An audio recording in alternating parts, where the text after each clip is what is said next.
Alors, si vous trouviez que la fonction de fusion des données dans InDesign ne vous convenait pas, eh bien, j'ai développé ce script qui va vous permettre justement d'aller un tout petit peu plus loin dans la mise en relation d'une base de données avec un document type InDesign au travers d'une liaison avec un tableur de type Google Sheets qui sera partagé en lien public sur le web. Mais ce script va aussi fonctionner à partir de data de type CSV ou TSV local. Donc ça vous donne deux scénarios possibles.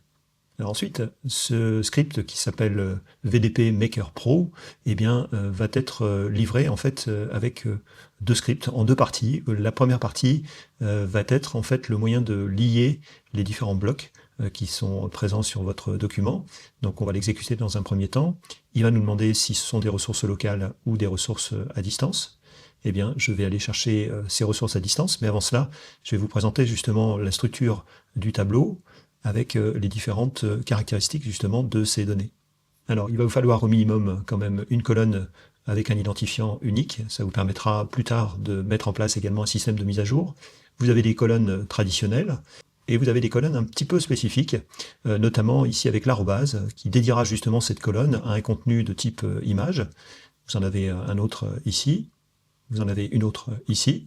Et puis, il y a également le dollar avec la capacité de venir mettre en forme de façon dynamique avec des feuilles de style d'objet les éléments qui sont mentionnés en fait ici. Donc à chaque fois, il suffira de renommer votre feuille de style objet avec le nom qui apparaît dans la base et automatiquement, l'élément va se mettre en forme en fonction justement de ce choix que vous aurez fait.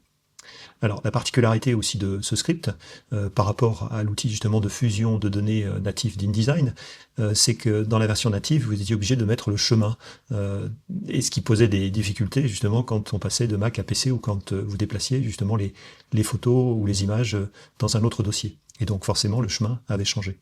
Donc là, vous ne serez pas obligé de faire cela, puisque le script va vous demander à quel endroit se trouvent vos images. Donc soit vous mettez toutes vos images en vrac à la racine d'un dossier, ou bien vous allez créer des sous-dossiers qui vont correspondre au nom, ici par exemple photo avec un P majuscule, ou logo entreprise avec le L majuscule, le trait souligné et également le E majuscule. Cela va fonctionner ensuite avec un partage de type web. Vous allez pouvoir sélectionner soit le document entier, soit une feuille en particulier. Ici, choisissons une feuille en particulier. Eh bien, à partir du moment où ce lien va être en place, il vous suffira simplement de venir le copier, puisque le script, à un moment donné, va vous demander justement de le faire. Donc ici, nous allons sélectionner la source distante. Je vais donc coller le lien de partage. Alors sachez également que l'outil va se souvenir du dernier lien que vous avez collé dans cette zone, ce qui fait que vous ne serez pas obligé à chaque fois de venir le copier-coller. Ensuite, je clique sur OK. Et donc là, on a tous les champs en fait de notre tableau qui apparaissent, et on va pouvoir lier soit la totalité, soit certains d'entre eux. Ensuite, vous verrez que ces liens sont un petit peu différents sur votre document quand il s'agit d'éléments texte ou d'éléments de type non-texte, c'est-à-dire des photos ou éventuellement des barres comme la barre que vous avez en bas qui prendra simplement un aspect coloré.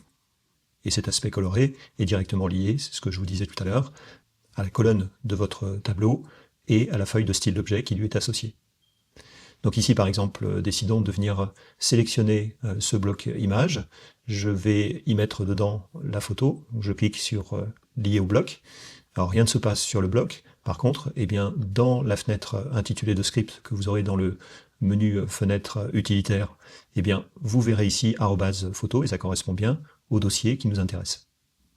Ensuite, la barre de statut, c'est la dernière colonne de notre tableau. On va pouvoir cliquer dessus.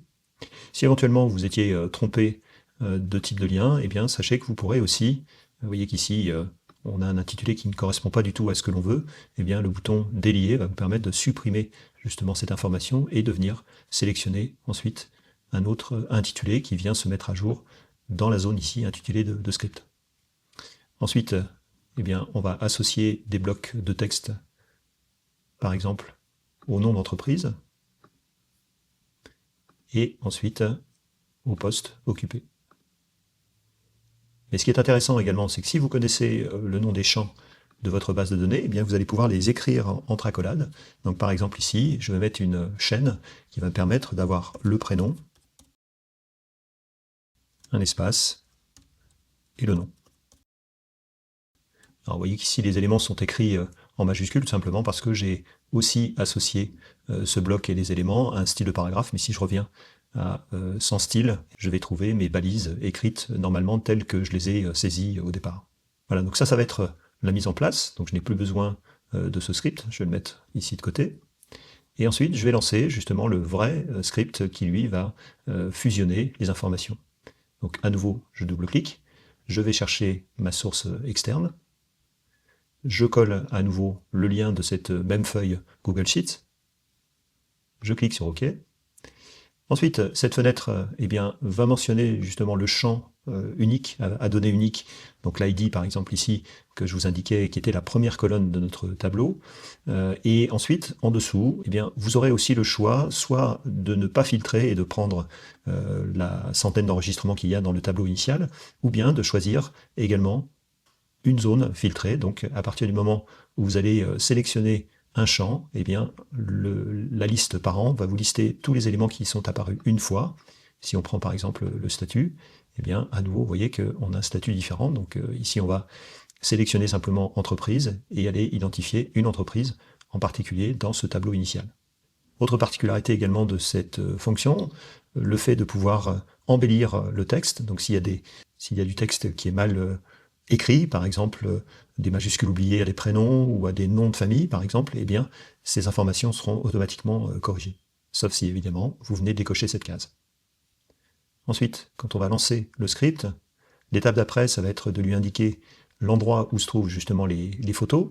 Eh bien, on va retrouver ce dossier parent et à l'intérieur, le dossier logo entreprise et le dossier également photo. Donc je indique simplement la zone parent.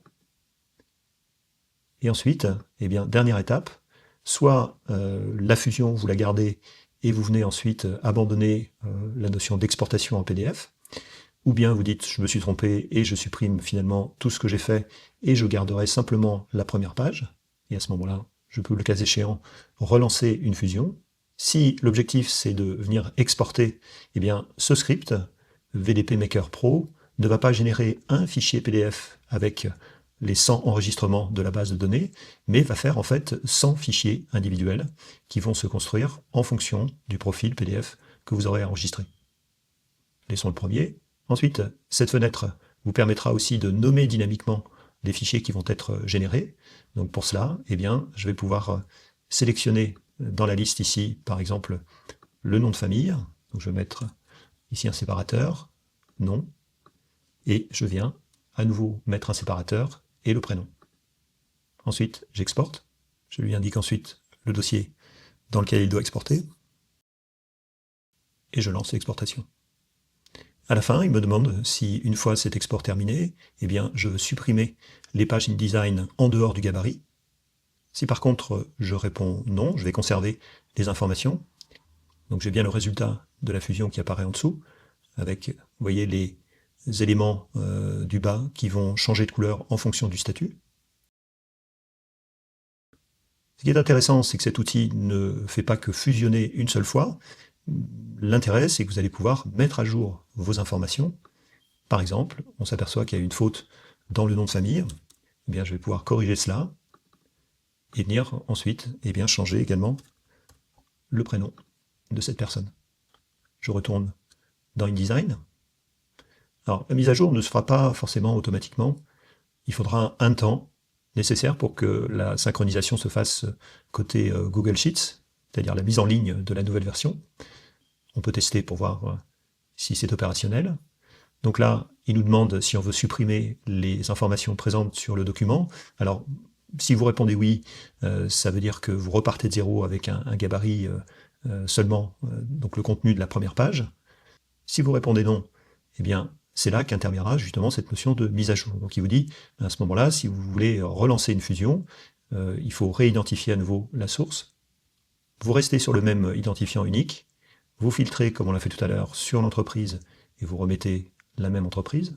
Vous pouvez recocher à nouveau ou conserver la case, cocher, embellir le texte. Et ensuite, je relance. L'étape d'après va être d'identifier le dossier dans lequel se trouvent les images. Et cette fois-ci, je ne vais pas exporter en PDF, mais je vais simplement cliquer sur Garder de façon à voir les mises à jour. et on constate qu'Ansara, vous voyez, a bien été mise à jour, et que Petit, également, a été mis à jour lui aussi.